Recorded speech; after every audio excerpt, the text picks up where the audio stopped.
Mobile recharge করার প্রয়োজন হলে আমাদের মোবাইলে যদি অ্যামাজন অ্যাপস থাকে তাহলে আমরা এই অ্যামাজন অ্যাপস থেকে আমাদের মোবাইল নম্বরটিকে রিচার্জ করে নিতে পারবো। অ্যামাজন থেকে আপনি যদি রিচার্জ করেন তাহলে আপনাকে এক্সট্রা কোনো চার্জ পে করতে হবে না এবং সেই সাথে দেখুন অ্যামাজন থেকে রিচার্জ করলে প্রায় বেশ কিছু সময় এইখানে বিভিন্ন ধরনের অফার থাকে।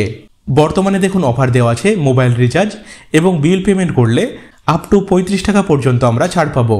তো এই অফার কাজে লাগিয়ে আমরা আমাদের মোবাইল রিচার্জ কিভাবে করব বিস্তারিতভাবে দেখে নেব আমরা এই ভিডিওতে। আর তার আগে ভিডিওটি দেখে ভালো লাগলে অবশ্যই একটি লাইক করবেন আর এরকমই সব গুরুত্বপূর্ণ বিষয়গুলি জেনে রাখার জন্য চ্যানেলটিকে সাবস্ক্রাইব করে নেবেন। সবপ্রথমে আমাদেরকে আমাদের মোবাইলে অ্যামাজন অ্যাপস ওপেন করে নিতে হবে। অ্যামাজন অ্যাপস যদি আমাদের মোবাইলে ইনস্টল না থাকে তাহলে আমরা প্লে স্টোর থেকে খুবই সহজেই অ্যামাজন লিখে সার্চ করে অ্যামাজন অ্যাপসটিকে ওপেন করে নিতে পারবো। অ্যামাজন অ্যাপস ওপেন করে নেওয়ার পরে আমরা যেহেতু আমাদের মোবাইল নম্বর রিচার্জ করব তো এইখানে দেখুন অপশন দেওয়া আছে, এইখানে আমাদেরকে ক্লিক করতে হবে। ক্লিক করার পরে দেখুন এইখানে বর্তমানে কি কি অফার আছে সেগুলো দেখুন লেখা থাকবে। তো আমরা যেহেতু আমাদের মোবাইল নম্বর রিচার্জ করব তো এইখানে দেখুন অপশন দেওয়া আছে মোবাইল রিচার্জ, আমাদেরকে এইখানে ক্লিক করতে হবে।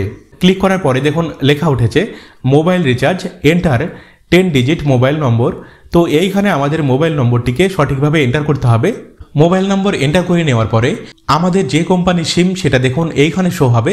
তো আমার যেহেতু ভিআই কোম্পানির সিম তো এইটা দেখুন এইখানে লেখা উঠেছে এবং বর্তমানে কি কি অফার আছে সেটা দেখার জন্য এইখানে দেখুন একটি অপশন দেওয়া আছে ভিউ প্ল্যান, আমাদেরকে এইখানে ক্লিক করতে হবে। ক্লিক করার পরে দেখুন এইখানে বর্তমানে আমাদের এই নম্বরে কি কি অফার আছে সবগুলি দেখুন শো হবে। তো আমরা যত টাকা দিয়ে মোবাইল রিচার্জ করতে চাইছি সেটা আমাদেরকে এইখানে সিলেক্ট করে নিতে হবে। সিলেক্ট করে নেওয়ার পরে আমরা যত টাকার প্ল্যান এইখানে চুজ করলাম সেটা দেখুন এইখানে লেখা থাকবে, ভ্যালিডিটি কতদিন সেটা দেখুন লেখা থাকবে এবং এত টাকা দিয়ে রিচার্জ করলে কি কি আমরা বেনিফিট পাবো সেটা দেখুন লেখা থাকবে। তো সবকিছু দেখে নেওয়ার পরে রিচার্জ করার জন্য পে নাও লেখা আছে, এইখানে আমাদেরকে ক্লিক করতে হবে।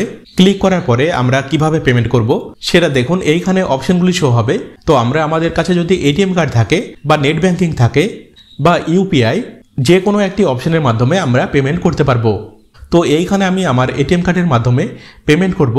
তো এইখানে pay with debit credit ATM card লেখা আছে, এইটা সিলেক্ট করে নিতে হবে এবং সিলেক্ট করে নেওয়ার পরে নিচে দেখুন প্লেস অর্ডার অ্যান্ড পে লেখা আছে, এইখানে আমাদেরকে ক্লিক করতে হবে।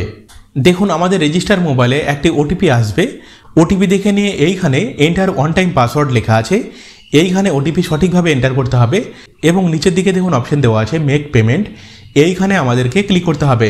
ক্লিক করার সাথে সাথে দেখুন লেখা উঠেছে মোবাইল রিচার্জ সাকসেসফুল, অর্থাৎ আমাদের মোবাইল রিচার্জ সাকসেসফুলি হয়ে গেছে। নিচে দেখুন congratulation you have win a scratch card, দেখুন একটি আমরা গিফট কার্ড পেয়েছি। গিফট কার্ড ওপেন করলে দেখুন লেখা উঠেছে